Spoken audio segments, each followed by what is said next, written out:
नमस्कार दोस्तों, स्वागत है आप सबका टॉप ऑफिसर्स क्लासेस के यूट्यूब चैनल पर।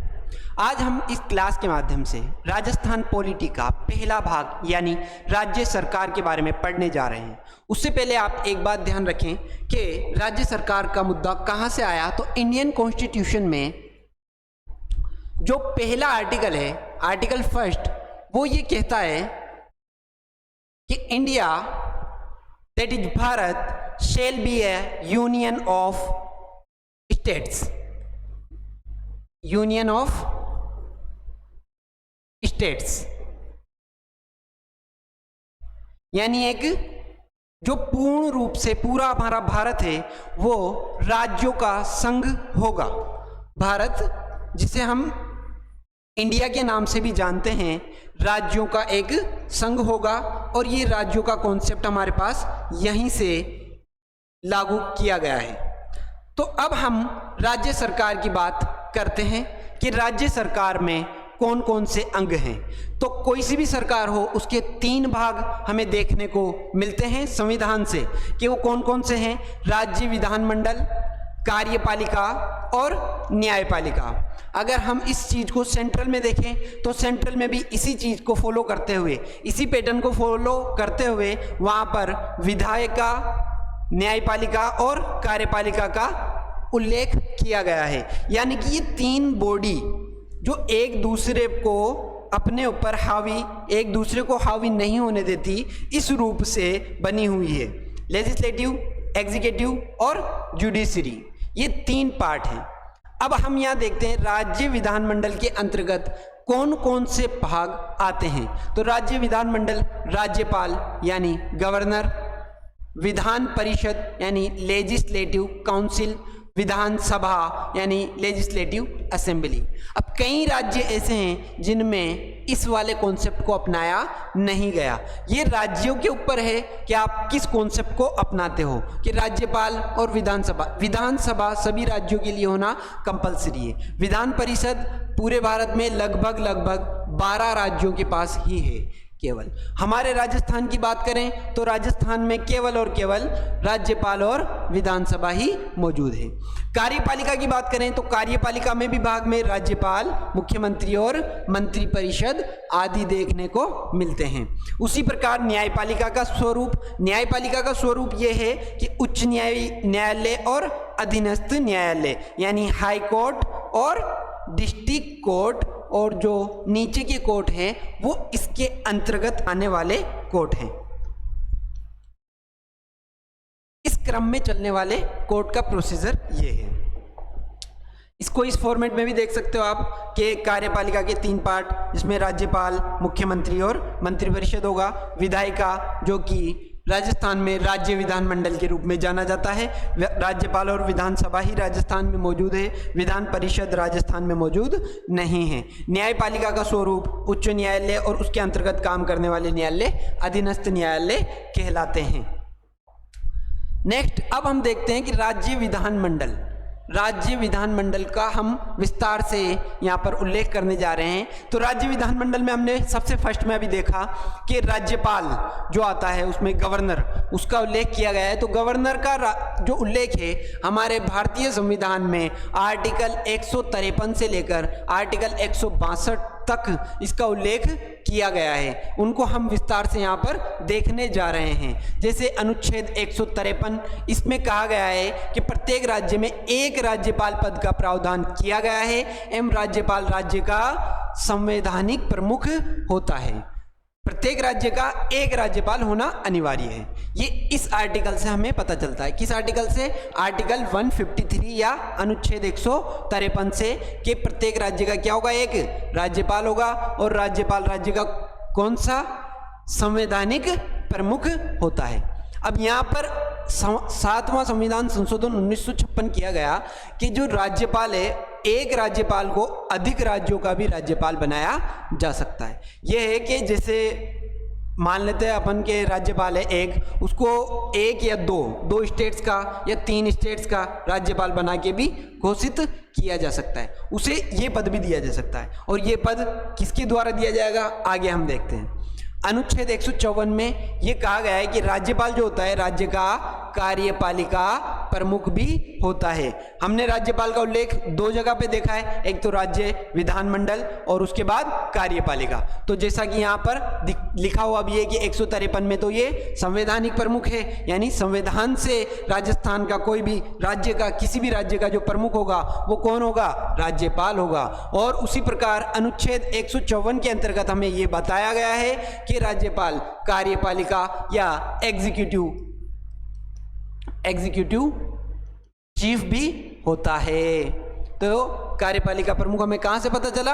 आर्टिकल 154 से। और संवैधानिक प्रमुख कहां से पता चला? 153 से। इसी प्रकार हम देखते हैं कि आर्टिकल 155 अनुच्छेद 155 के अंतर्गत कहा गया है कि राज्यपाल की नियुक्ति कौन करेगा। अब बात करते हैं नियुक्ति की, तो नियुक्ति करता है इसकी राष्ट्रपति।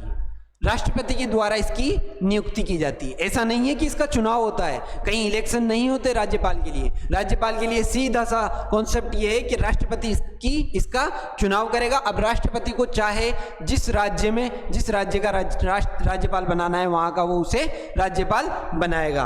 अब ये राष्ट्रपति स्वविवेक से नहीं बनाता, ये बनाता है केंद्र सरकार की सिफारिश पर, जो कि प्रधानमंत्री और मंत्रिपरिषद की सलाह पर एक राज्यपाल को पद ग्रहण करवाया जाता है। आगे हम यहाँ पर देखते हैं कि इसका अनुच्छेद 156 में क्या उल्लेख किया गया है। तो अनुच्छेद 156 में कार्यकाल, इस्तीफा और निष्कासन की बात कही गई है। तो इसका कार्यकाल जो होता है, अभी हमने देखा कि जो राज्यपाल होता है वो संवैधानिक और ये कार्यपालिका प्रमुख होता है। तो यहाँ से जो अनुच्छेद 156 है वो ये कहता है कि इसका कार्यकाल राष्ट्रपति के प्रसाद पर्यंत होगा, यानी राष्ट्रपति ने इसको बनाया है तो राष्ट्रपति जब तक चाहे इसको राज्यपाल का पद दे सकता है, अन्यथा वो इसे वापस भी ले सकता है। सामान्यतः ये देखा गया है कि 5 वर्ष की अवधि तक एक राज्यपाल रहता है। हमेशा ये परंपरा बनती हुई चलती हुई आई है कि हमेशा हमारे यहाँ पर 5 वर्षों तक एक राज्यपाल रहा है। इस्तीफा भी राष्ट्रपति को ही देगा और निष्कासन भी राष्ट्रपति द्वारा ही किया जाएगा। अनुच्छेद 156 में 3 बातें हैं, 3 बातें याद रखनी है। पहला कार्यकाल, दूसरा इस्तीफा, तीसरा निष्कासन। तीनों ही किसके द्वारा? राष्ट्रपति के द्वारा होंगे। आगे चलते हैं। आगे यह है कि राज्यपाल का अन्य राज्य में स्थानांतरण किया जा सकता है, यानी इसका ट्रांसफर भी हो सकता है। ट्रांसफर भी कौन करेगा? वही राष्ट्रपति। राष्ट्रपति के द्वारा इसका ट्रांसफर किया जाता है। एक बात आप यहाँ पर ये ध्यान रखें कि जो राज्यपाल होता है इसके लिए ये परंपरा चलती हुई आ रही है कि राज्यपाल उसी राज्य का नहीं होना चाहिए जिस राज्य का उसे राज्यपाल बनाया जा रहा है। और एक बात और है इसमें कि राज्यपाल अपने पद पर तब तक बना रहेगा जब तक उसका उत्तराधिकारी उसका पद ग्रहण ना कर ले, यानी वो सीट खाली नहीं कर सकता जब तक राष्ट्रपति दूसरे को वहां का राज्यपाल घोषित नहीं कर देता, तब तक वही राज्यपाल रहेगा जो वहां का राज्यपाल है। जैसे मान लेते हैं अपन अभी वर्तमान में अपने कलराज मिश्र जी अपने राज्यपाल हैं, तो अब उनका जैसे कार्यकाल समाप्त होता है 2024 में, तो वो उसके आगे भी राज्यपाल रहेंगे। कब तक? जब तक राष्ट्रपति किसी दूसरे को राजस्थान का राज्यपाल घोषित नहीं कर देते हैं। आगे देखते हैं इसकी क्वालिफिकेशंस क्या क्या है, वो किस में है? आर्टिकल 157 में। अब एग्जाम में डायरेक्ट आपको ये क्वेश्चन पूछ ले कि राज्यपाल होने के लिए जो क्वालिफिकेशन या अहर्ताएं हैं वो किस आर्टिकल या किस अनुच्छेद के अंतर्गत बताई गई है, तो वो आर्टिकल 157 अनुच्छेद 157 के अंतर्गत बताई गई है। केवल 2 ही अहर्ताएं होना अनिवार्य है। 2 क्वालिफिकेशन होना चाहिए कि भारत का नागरिक हो और न्यूनतम आयु कितनी हो? 35 वर्ष होना चाहिए।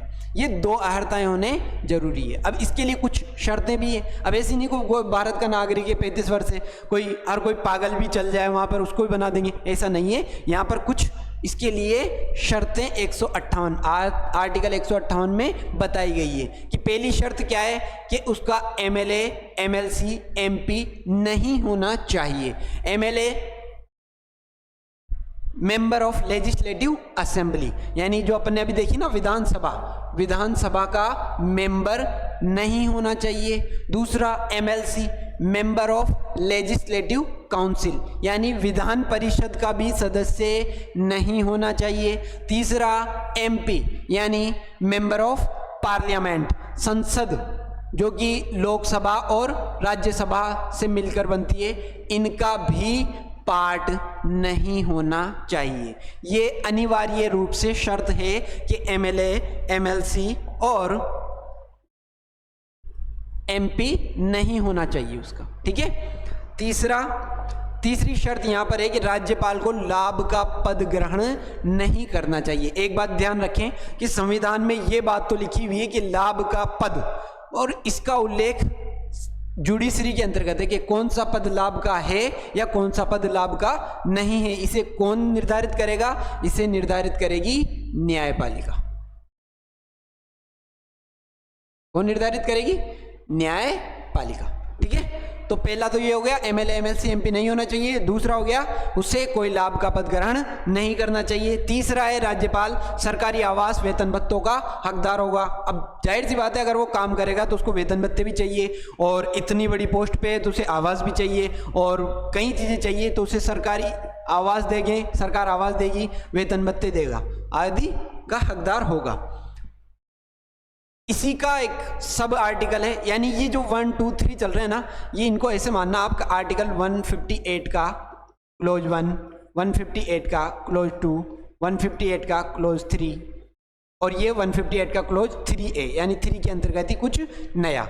कि इसमें क्या है कि यदि राज्यपाल, हाँ अभी अपन ने जो 7वां संविधान संशोधन पढ़ा कि जिसके अंतर्गत राज्यपाल एक से अधिक राज्यों का भी राज्यपाल बन सकता है, उसी के ऊपर इसका उल्लेख है कि अगर राज्यपाल एक से अधिक राज्यों में पद धारण करता है तो उसे वेतन कैसे मिलेगा?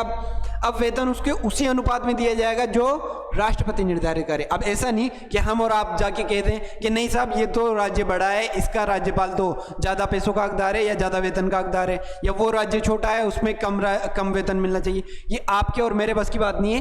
पहले ही संविधान ने तय कर दिया कि वेतन कौन देगा? राष्ट्रपति देगा, राष्ट्रपति निर्धारित करेगा, बात खत्म। आपकी और मेरी बात है ही नहीं यहाँ पर। चौथा है कि नियुक्ति के पश्चात राज्यपाल की सेवा शर्तों में अलाभकारी परिवर्तन नहीं होगा। अब जैसे मान लो पहले था कि राज्यपाल को गाड़ी मिलती है साहब, अब कोई संविधान संशोधन ऐसे आया कि राज्यपाल को अब गाड़ी नहीं दी जाएगी। अब ये परिवर्तन उसके राज्यपाल नियुक्ति के पश्चात नहीं होगा। अब उसकी नियुक्ति से पहले कर दिया तब तो लागू हो जाएगा, लेकिन अगर नियुक्ति के पश्चात ये किया तो ये आर्टिकल ये कह रहा है कि अलाभकारी परिवर्तन नहीं किया जाएगा, ठीक है। आगे देखते हैं 159 में है शपथ। आर्टिकल 159 के अंतर्गत ये कहा गया है कि राज्यपाल को शपथ ग्रहण उस राज्य के हाई कोर्ट का मुख्य न्यायाधीश या वरिष्ठतम न्यायाधीश करवाएगा। मुख्य न्यायाधीश या वरिष्ठतम न्यायाधीश द्वारा करवाया जाएगा। अब किस चीज की शपथ लेगा वो? 3 चीजों की शपथ लेता है, संविधान और विधि के परिरक्षण, संरक्षण और प्रतिरक्षण की, यानी प्रोटेक्शन और डिफेंड। इंग्लिश में इसका एक वर्ड है परिरक्षण का, अभी याद नहीं आ रहा, बाद में बता दूंगा, है ना।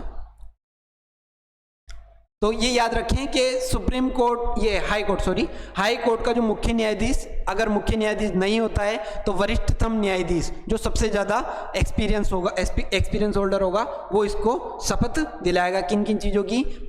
संविधान और विधि के परिरक्षण, संरक्षण और प्रतिरक्षण की, ठीक है। नेक्स्ट देखते हैं किसका वेतन भत्ता। तो अभी वेतन भत्ते अपन ने देख लिए, यहाँ पर किसमें था? आर्टिकल 158 के क्लोज 3 में। 158 के क्लोज 3 में अपने पास आवास और वेतन भत्ते। अब आवास और वेतन भत्ते कितने मिलेंगे इसको? वेतन भत्ते 3.5 लाख रुपये पर मंथ इसकी सैलरी होती है। इसे कौन निर्धारित करता है? राज्य सरकार की संचित निधि द्वारा दिया जाता है और निर्धारण करती है संसद। भारत की संसद या जो लोकसभा, लोकसभा, राज्यसभा और राष्ट्रपति से मिलकर बनती है, वही इस चीज़ का निर्धारण करेगी कि किस राज्यपाल को कितना वेतन दिया जाए, और ये देना किसकी है? राज्य सरकार के ऊपर है कि राज्य सरकार की संचित निधि से उसे दिया जाएगा। पेंशन जो होगी, जो रिटायर हो जाएगा, रिटायर होने के बाद उसे पेंशन कौन देगा? केंद्र सरकार की संचित निधि से मिलेगा।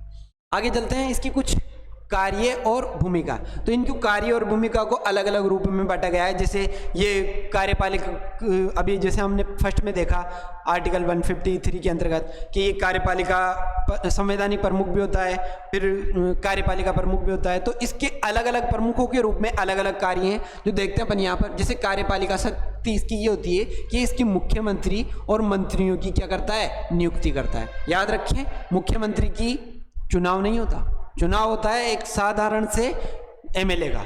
आप एमएलए चुन के भेजते हैं और वहां से नियुक्ति कौन देता है, मुख्यमंत्री को राज्यपाल। और मंत्रियों की नियुक्ति भी कौन करता है, राज्यपाल ही करता है। बस इसमें यह है कि ये मुख्यमंत्री की सलाह पर मंत्रिपरिषद का गठन करेगा और नियुक्ति करेगा।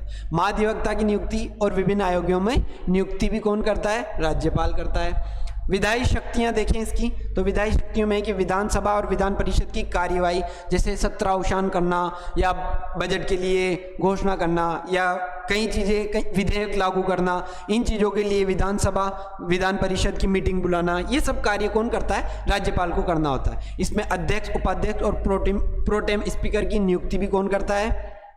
हम आगे ये भी देखेंगे कि अध्यक्ष, उपाध्यक्ष और प्रोटेम स्पीकर क्या होता है। अभी तो केवल आप इतना जान लें कि अध्यक्ष, उपाध्यक्ष और प्रोटेम स्पीकर की जो नियुक्ति होती है वो किसके द्वारा की जाती है, राज्यपाल के द्वारा। आगे है कि विधेयक को अनुमति प्रदान करने में और अध्यादेश जारी करने में भी किसका कार्य है, राज्यपाल की शक्ति है। अब ये बात यहाँ पर समझ लें कि विधेयक की अनुमति प्राप्त करने में, अनुमति प्रदान करने में इसके पास कुछ शक्तियाँ हैं। जैसे पहला तो ये कि कोई विधेयक आया विधानसभा में, सारे मंत्रियों ने और सारे क्या बोलते हैं एमएलए ने वो पारित कर दिया, भाई हाँ ये सही है। अब इसके पास ये पावर है कि ये या तो इसको सिद्ध कर दे, भाई हाँ ठीक है बना दो इसको, ये सही है। दूसरा है ये इसको राष्ट्रपति के लिए रख दे, भाई ये एक ऐसी है कि ऐसी बात है कि जो राष्ट्र के निर्माण में कुछ ना कुछ बाधा डालती है, या कुछ राष्ट्र में जो नियम बने हुए हैं, राष्ट्र के जो विधेयक बने हुए हैं, जो कानून बने हुए हैं, उस पर कुछ बाधा डालती है, तो ये इसको राष्ट्रपति के लिए रख सकता है। तीसरा ये है कि जेबी वीटो, साफ मना भी कर सकता है, और पॉकेट वीटो यानी जेब में रख सकता है, साफ मना। समय जेबी वीटो का मतलब ही यही है कि उस पर समय बाधित नहीं है कि कितने समय में राज्यपाल जवाब दे कि इस विधेयक को लाना है या नहीं लाना, ठीक है। इसकी तीसरी शक्तियां अपने पास वित्तीय शक्तियां। वित्तीय शक्तियों में है कि बजट रखना। अब बजट रखने का काम वैसे तो इनका वित्त मंत्री का इनका होता है, लेकिन वित्त मंत्री से इनको पहले राज्यपाल से पूछना होता है, राज्यपाल से अनुमति लेनी होती है, उसी के बाद बजट रखा जाता है। आकस्मिक निधि पर नियंत्रण, राज्य वित्त आयोग का गठन और धन विधेयक की अनुमति भी कौन प्रदान करता है, राज्यपाल प्रदान करता है। न्यायिक शक्तियों के रूप में देखें तो न्यायिक शक्तियों के रूप में इसके पास समाधान करने की शक्ति है, समाधान करने की शक्ति ये राष्ट्रपति के पास भी है, लेकिन इसकी शक्तियों में और उसकी शक्तियों में ये डिफरेंट है कि अगर राष्ट्रपति ने किसी को मृत्युदंड मिलता है तो राष्ट्रपति उसको भी रिजेक्ट करवा सकता है, जबकि राज्यपाल मृत्युदंड को रिजेक्ट नहीं करवा सकता, ठीक है। आगे जिला न्यायाधीशों को नियुक्ति, राष्ट्रपति उच्च न्यायालय में न्यायाधीश की नियुक्ति से पूर्व संबंधित राज्यपाल से विमर्श करता है। जो हाई कोर्ट होते हैं हमारे सभी राज्यों के हाई कोर्ट, उनमें जो न्यायाधीश होंगे, जो चीफ जस्टिस होते हैं या अन्य जस्टिस होते हैं ना, उनकी नियुक्ति राष्ट्रपति द्वारा की जाती है। तो राष्ट्रपति राज्यपाल से उसकी नियुक्ति से पूर्व विमर्श करता है, हालांकि बाध्य नहीं है, लेकिन विमर्श करता है, और इनको नियुक्ति भी कौन दिलवाता है, अपने राज्यपाल ही इनको नियुक्ति दिलवाता है।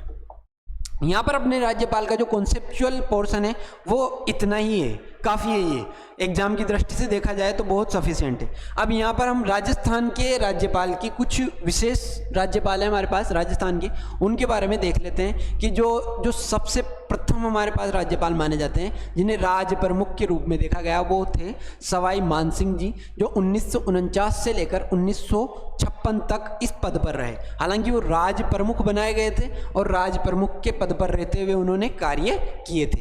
दूसरे श्री सरदार गुरमुख निहाल सिंह 1956 से लेकर 1962 तक ये रहे, और राज्यपाल के पद स्वरूप में सर्वप्रथम यही रहे। मतलब अगर कहीं ऑप्शन में ये दिखे आपको कि राजस्थान का प्रथम राज्यपाल कौन सा है, और मान सिंह जी नहीं हो, गुरमुख निहाल सिंह हो, तो सरदार गुरमुख निहाल सिंह जी को ही माना जाएगा। नेक्स्ट है श्री संपूर्णानंद जी, जो 1962 से लेकर 1967 तक रहे। फिर उसके बाद सरदार हुकुम सिंह जी, जो 1967 से लेकर 1970 तक रहे। फिर उसके बाद न्यायमूर्ति जगत नारायण, ये 1970 में रहे, लेकिन कार्यवाहक के पद पर रहे। कार्यवाहक क्या होता है? अब किसी राज्यपाल का पद समाप्त हो गया, अब उसने अपने पद से इस्तीफा दे दिया, या त्याग हो गया, या मृत्यु हो गई, किसी भी कंडीशन में वो वहाँ पर रहा नहीं, तो उस राज्य की जो संवैधानिक और कार्यपालिक प्रमुख है वो बनाया जाता है किसी को एक पर्टिकुलर टाइम के लिए, उसे कार्यवाहक कहा जाता है। मूलतः यहाँ पर न्यायमूर्ति यानी ये जस्टिस भी थे जगत नारायण जी, इनको बनाया गया था, और ये राजस्थान के प्रथम कार्यवाहक राज्यपाल थे। तो कई जगह अगर क्वेश्चन पूछा जाए है कि राजस्थान के प्रथम कार्यवाहक राज्यपाल कौन थे, तो न्यायमूर्ति जगत नारायण जी थे, जिनका कार्यकाल 1970 में था। फिर इसके बाद अन्य राज्यपाल आए, लेकिन यहाँ पर देखते हैं श्रीमती प्रतिभा पाटिल जी के बारे में। श्रीमती प्रतिभा पाटिल जी कौन थी? प्रथम महिला राज्यपाल थी, जो सन 2004 से लेकर सन 2007 तक रही। श्रीमती मार्गरेट अल्वा, जो द्वितीय महिला राज्यपाल रही 2012 से लेकर 2014 तक। पूर्व राज्यपाल अपने श्री कल्याण सिंह जी, जो 2014 से लेकर 2019 तक रहे, और श्री कलराज मिश्र जी, जो वर्तमान राज्यपाल हैं, जिन्होंने 2019 में अपना पद ग्रहण किया था और वर्तमान समय तक यही राज्यपाल हैं। श्री कलराज मिश्र जी तक राजस्थान के 21वें राज्यपाल हो चुके हैं। अब जो भी नए राज्यपाल बनेंगे वो 22वें राज्यपाल होंगे। ठीक है, तो यहाँ तक उम्मीद करता हूँ मैं आपको बहुत अच्छे से समझ में आया होगा। कोई भी डाउट हो, कोई भी चीज़ गलत हो, या कोई भी चीज़ आपको ऐसा लग रहा हो कि आपने नहीं पढ़ी है या आपको डाउट है, तो आप कमेंट बॉक्स में कमेंट करके वो क्वेरी पूछ सकते हैं। और बाकी ऐसी ही इंटरेस्टिंग वीडियो और पॉलिटिकल साइंस से जुड़ी हुई वीडियो पाने के लिए हमारे चैनल को सब्सक्राइब करें। और आप अगर किसी भी कॉम्पिटिशन एग्जाम की तैयारी कर रहे हैं तो चैनल को सब्सक्राइब, वीडियो को लाइक करें, बेल आइकन जरूर दबाएं ताकि कोई भी अपडेट मिस ना हो पाए। थैंक यू वेरी मच, धन्यवाद। जय हिंद, जय भारत।